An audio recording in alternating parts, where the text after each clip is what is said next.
शिण देऊ हृदयी वससी परिणच दिससी कैसे तुझ पाहू सद्गुरुनाथा हात जोडितो अंत नको पाहू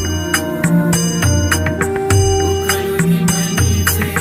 हित तुझ सारे पद कवना उत्तीर्ण नव्हे तुझ तव उपकारा जरी तनु तुझ वाहू बोधुनि दाविसी इह पर नश्वर मनी उठला